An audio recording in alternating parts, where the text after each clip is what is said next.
There have been 12 different Kingdom Hearts games in over 20 years, and it's already been 2 years since the initial reveal trailer for Kingdom Hearts 4. If you've been an early fan of the franchise, you've been through a lot. Since there are so many games, you can imagine that the opinion about the best game differs. Is it Kingdom Hearts 1, 2, 3, Birth by Sleep? Hell, I'm sure there are even people that think Dream Drop Distance is the best one. I mean, it does include The World Ends With You, so there are arguments to be made. But I'd say that generally most people would agree on Kingdom Hearts 2 as the best game. And of course they would. It is the best. When I saw a commercial for the game in 2005, I was 10 years old and made probably one of my smartest decisions to this day. I decided to get the first game first. At the time I thought Chain of Memories was just a Game Boy version of Kingdom Hearts. You know, like when back in the day you had handheld versions of bigger games which were completely different, so I didn't bother with that one. Still enjoyed Kingdom Hearts 2 a lot. I love the franchise. And if you love something, you look at it more critical, because I want Kingdom Hearts to be great. But sadly, there are many games that I don't consider that, gameplay and story-wise. But in this discussion about the greatest game, there's one game which I barely see at any list. A game which I personally would consider top 3, right below Kingdom Hearts 2 and 1. And that game is Melody of Memory. Hold on, don't turn off the video, hear me out, okay? So, despite all the different opinions about the Kingdom Hearts series, I think we can all agree on the music being absolutely phenomenal. Some games have better music than others, but as a franchise the soundtrack is just overall bonkers. And Melody of Memory is all about the music, because it's a rhythm game. I think my one and only other rhythm game I've played before this was Hatsune Miku Project Diva Future Tone. Listen, it's fun, okay? Hatsune Miku is cool and the demo really sold me. The thing is, I'm not particularly good at rhythm games. I can handle the basic difficulties, but once these games really pick up, yeah, no way in hell I'm doing this. It's like fucking Osu where my brain can't comprehend where all the points come from. And this Hatsune Miku game also has inputs coming from fucking everywhere. Like, look at this. I love rhythm games, but I've barely played even this game. There are a few fun songs, but I was never engaged enough to actually go through all of them. Learning an enemy's moveset and reacting to different combos is kinda like playing a rhythm game too, just without all these fucking buttons. And that's exactly where Melody of Memory comes in play. So this game is a rhythm game for almost all the different songs from the franchise, mixed with as much of the Kingdom Hearts aesthetic and feeling as possible. First of all, the story mode, or rather the world tour. The story is just Kairi going to sleep to find Sora, blah blah blah, this will only be relevant at the very end. So the world tour is one big nostalgia trip where you encounter the different songs in a chronological order. And the best part is the map. The map is the same as Kingdom Hearts 2 when you travel between all the different worlds. You can even do the same little spin with your gummy ship. Once you enter the first world, the actual game will start. You control a team of 3 people auto walking on a staff. Is that the right term? I've not been Wikipedia. Depending on where the song is from, the staff will lead you through the according world in a very nice loop. The enemies you encounter are the notes that you're supposed to hit, coming in 3 different lanes, just like your team is set up. Now onto the button controls. The button for your corresponding lanes are L1 for left, X for the middle, and R1 for the right. Sometimes you'll encounter connected enemies, so you need to press the according buttons at the same time. Then there are triangle objects which trigger a special attack and the circle button to jump. When you see a red arrow, jump to dodge. When you see a blue arrow, jump and attack. You can also hold the jump button to glide, which is necessary to collect these green notes in the air. And that's it. That's the whole control scheme for the game. You attack like in the other games, jump and glide like in them, and you're even using the triangle for certain special attacks like Ars Arcanum. No confusing clusterfuck, just Kingdom Hearts controls.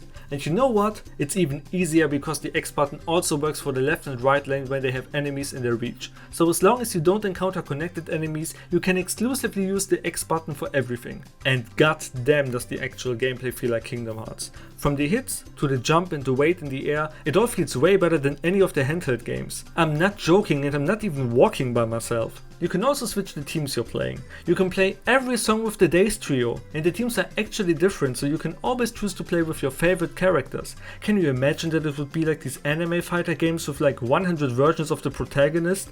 Man, I'm so glad there's no team with multiple Soras. Yet, this game is always treated like it's just another rhythm game. A game that is not necessary to play. But if you're a true Kingdom Hearts fan, tell me, wholeheartedly, that this doesn't look like the funnest thing ever.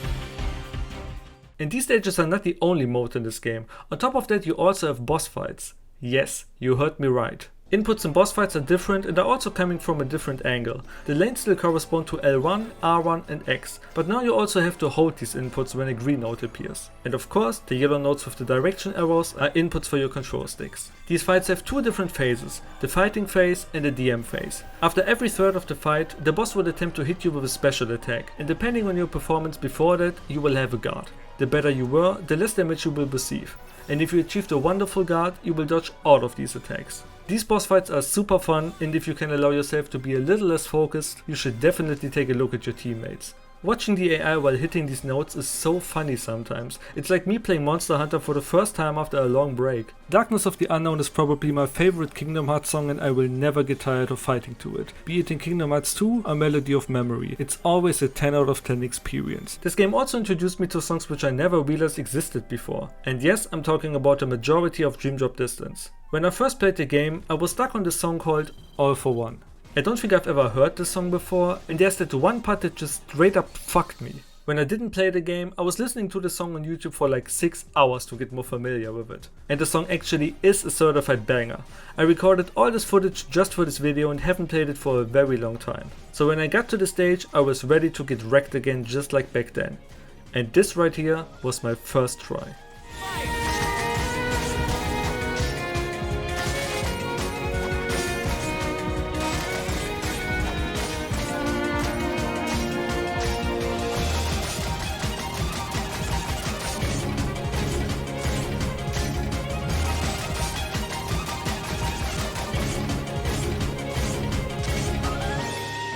It's so fucking satisfying.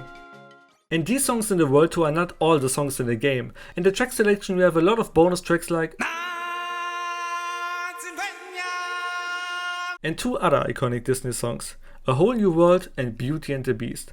And I swear, these stages are so fucking funny when you immerse yourself in the beautiful singing and Rockstar suddenly screams,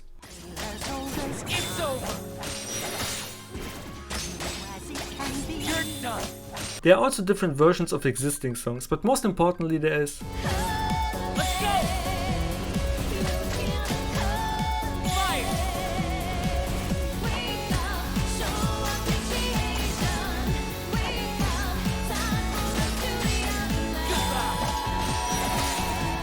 But besides normal music stages and boss fights, there are also slideshow stages? I don't really know what to call these, but instead of walking through the world, you're watching a movie play out in the background.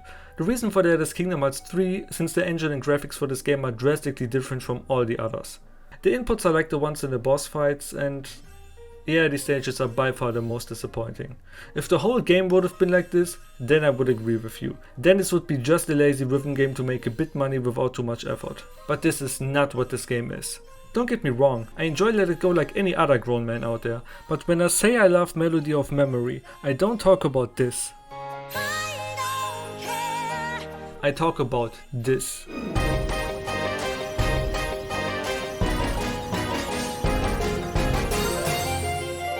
And this is still not all. There is still another mode I haven't talked about. You can also play online against other people and fuck PlayStation Plus. You can also play offline against a bot. In this mode you can earn points for a good performance, and the better you are, the more tricks you send to your opponents.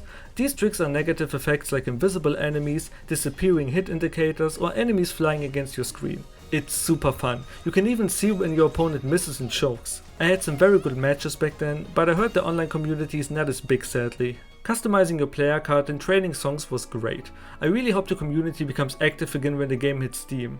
I mean, it will hit Steam at some point, right? There's also co-op, but that's only local and I don't think I've ever got to play it. I'm sure it's great, but I can't verify it. While the story is basically watchable on YouTube in half an hour, I do want to point it out. So Kairi goes to sleep, then you're playing around 10 hours of music stages until you get to the very last section for the story. In this section, Kairi enters the final world and starts flying to its theme. Right after another short scene, the theme changes to Kairi's and you start collecting flower petals. These stages are very atmospheric and thematically the only ones that benefit from having the slideshow layout. It feels different and appropriate for the moment. After you collect all the petals, another cutscene plays and Kairi suddenly fights Xehanort in a 1v1 and Can we talk about how smart Kairi is for a second? Xehanort is obviously stronger and grabs the sword several times, and she always makes it disappear, summons it again and attacks. Kairi shows off a pretty amazing performance until she ultimately loses and Sora comes to save the day. Yeah, I guess it works story-wise, but a Kairi win would have been great.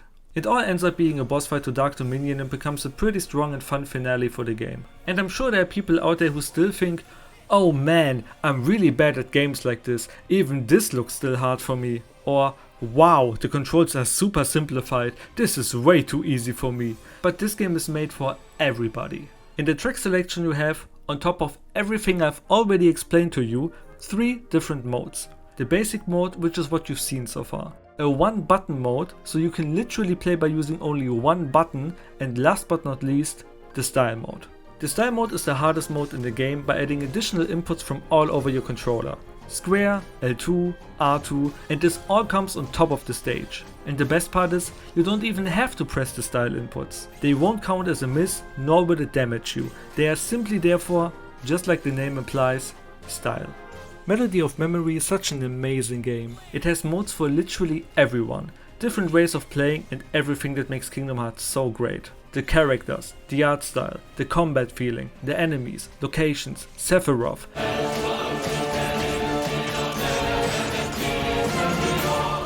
aesthetic, and first and foremost, the iconic soundtrack. What does it not have? Well, it has no horrible story because it pretty much doesn't have a story but a cool cutscene. The game is not locked to a handheld, no fucking command board, no floaty ass combat. When you buy a Melody of Memories, you know exactly what you want and what you get. When I usually buy a Kingdom Hearts spin-off, there are several parts which just drag and are not enjoyable. You might have a song or two which you don't like, but it takes like 2 minutes, and the highs in these games are so much higher than... what? The anti-Aqua fight in 0.2? The only good boss and enjoyable moment? Does Dream Drop Distance even have highs? Oh yeah, it has. I made a negative FNAF video, so I'm immune to people disagreeing with me. This video is for everyone who hasn't played the game and those who adore it just like I do. Please give this game a chance if you haven't already. You won't be disappointed, I promise you. And with that being said, thank you so much for watching the video. I really hope you enjoyed it, and I really appreciate every new subscriber. If you want to stay updated on which games are good and which suck ass, you should definitely subscribe. See ya next time.